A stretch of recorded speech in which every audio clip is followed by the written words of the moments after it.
Rams hoping the Panthers would be the tonic they need. Matthew Stafford's thrown 7 picks, has been sacked 21 times, both tied for the most in the NFL this season. Steve Wilks, interim head coach, after the Panthers hired Matt Rule earlier in the week. I know what's a good idea. Throw the ball to number 10. There you go. Matthew Stafford, Cooper Kupp, gain of 22 on 3rd and 13. Rams first down. Rams trying to take the lead here before halftime. Allen Robinson. Beautiful throw from Stafford. And the Rams lead 7-3. 2 minutes to go in the half. Next Los Angeles drive. Stafford trying to find Kupp. Picked by Dante Jackson. Beautiful catch, by the way. That's the 8th pick of the year of Stafford. And the Panthers cash it in for 6. And they take the lead into the half. On the road, Panthers. This would be the toughest pill to swallow for Stafford and the Rams this season, but they get things on track in the second half. Tied at 10s in the red zone. They run this a lot with Kupp. That's Ben Skowronek around the edge, and the Rams grab the lead late in the third quarter. Fourth quarter, under 10 minutes left. And Stafford to Brandon Powell. Well-designed play.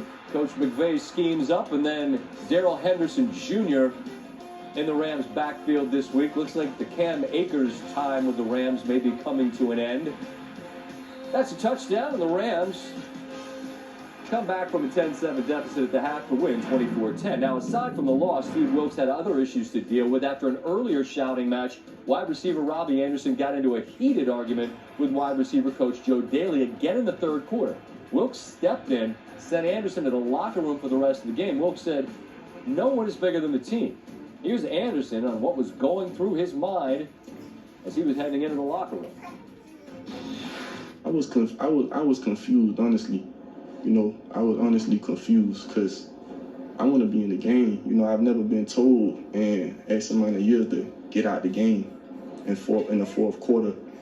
So I was honestly confused and, upset by it, as I should be. I don't see nobody that's a true competitor, that knows the value they bring and has true passion toward the game, that'll be okay with being told not to do something or being taken out of something when they didn't do nothing wrong. I'm going to say this, is that no one is bigger than the team, and I'm not going to focus and put a lot of attention on one individual. We can talk about the game, we can talk about situations within the game, we can talk about the things we're going to do moving forward, but I'm not putting a lot of energy into one individual. Both Anderson and McCaffrey names to keep an eye on as the trade deadline approaches. NFC South and the NFC West matchup, as well as the highlight was that you just saw. It's the Niners and the Falcons. Falcons and the gorgeous throwbacks.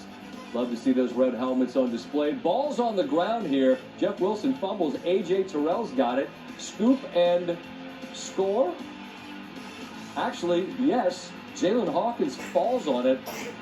Touchdown as the ball came out before A.J. got to the goal line. And that's a touchdown for the home team. Kyle Shanahan cannot believe it. It's a 14-0 lead. But San Francisco got a touchdown from Brandon Ayuk. And then they got another one from Brandon Ayuk. And Jimmy Garoppolo. And this game's tied at 14 apiece. Ensuing drive for the Falcons. 3rd and 13. Marcus Mariota. Nowhere to go.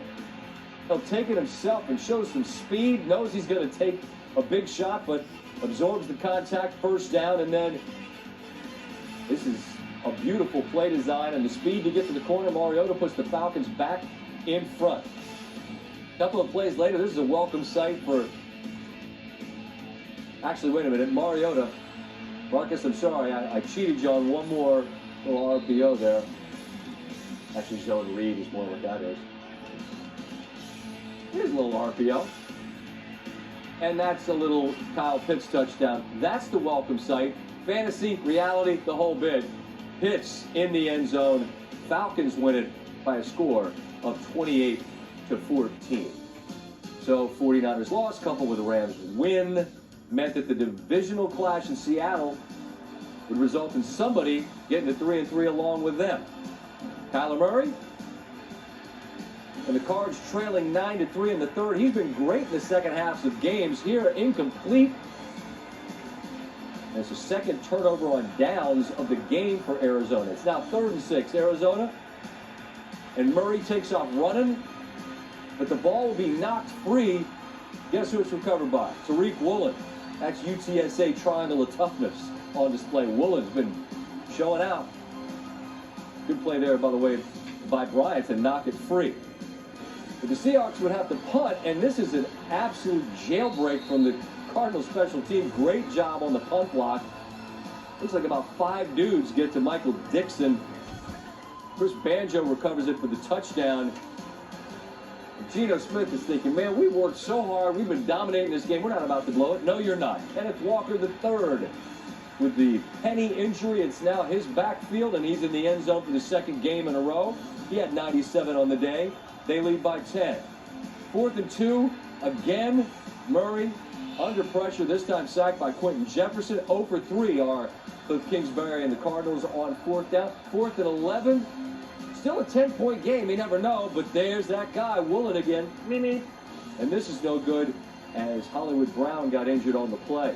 Kyler Murray asks, when was the last time the offense struggled so much? Probably, rookie year, probably. Yeah, that's the last time I felt this hard. Just it's tough out there right now. Tough. That's what it feels like. And a lot of it, like I said, is self-inflicted. Putting it on ourselves. Gotta be better. Just not being able to find rhythm as an offense, new to me. So we're going to continue to work at it. Personnel-wise, see how we can move things around, and scheme-wise, see how we can get better, because it's a 6-game view, and it's hasn't been good enough. That's a big deal to get a win today. Everybody in the division is the same, so we're starting all over again. And so you could look at it a lot of ways. I'm looking at it like we're in first place, and fired up to have, after we've been through what we've been through, to be in that position. Feel fortunate.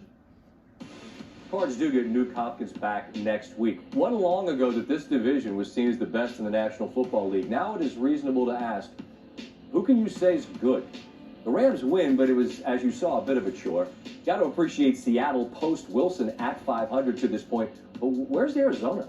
You didn't make Kyler Murray the second highest-paid quarterback in the league to score 9 points against the Seattle team, who had been a complete disaster on defense since game 1, where they put the clamps on their former quarterback. Speaking of defense, the Niners' defense decimated by injury in this trip to Atlanta. They had been cooking prior to those losses on the defensive side. Add it all up, and who the hell knows? Not me. I don't. I'm not that smart. You know that already. Joe Burrow, back home in Louisiana. The old stomping grounds was greeted rudely. But then, Joe Burrow did what Joe Burrow does, and Jamar Chase did what he does. And it worked out. Who dat? Who dat? Whopper, Whopper, Whopper, Whopper, Junior.